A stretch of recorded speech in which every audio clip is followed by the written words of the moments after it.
Yeah, I agree 100%. And sometimes you don't need language. Like a lot of the videos we see on TikTok are about funny social stuff or funny games or funny acts or Mm. things that people are doing that don't need words. And that make it much more easier for us to enjoy and would explain why this is happening. Mm. The latest surveys here in the US, like for TikTok, there was last year there was kind of a large amount, like almost 50% of the population was saying yes, we should do a ban because we're worried about China spying on us and whatever.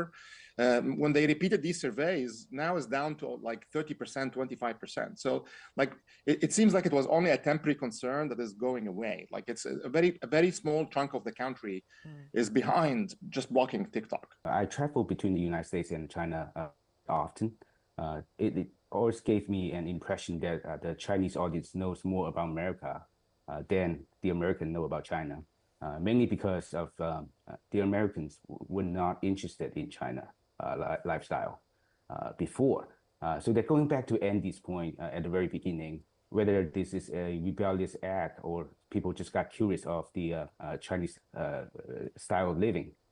If they tried out RedNote and if they stay, then I think they are genuinely curious about China's way of living.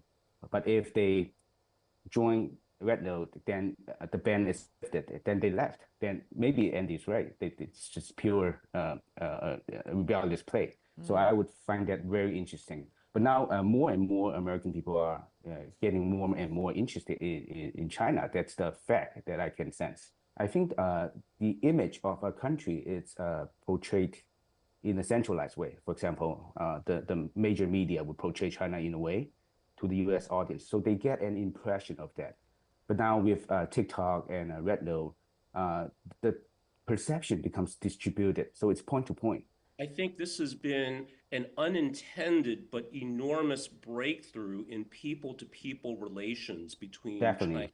the United States.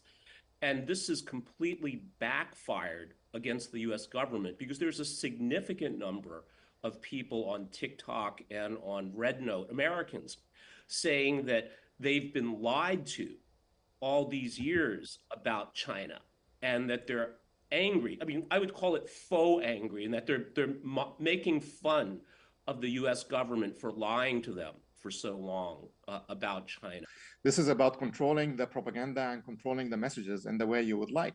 And the US was not able to control what's happening in TikTok in the same way that they could on X.com and Instagram and others.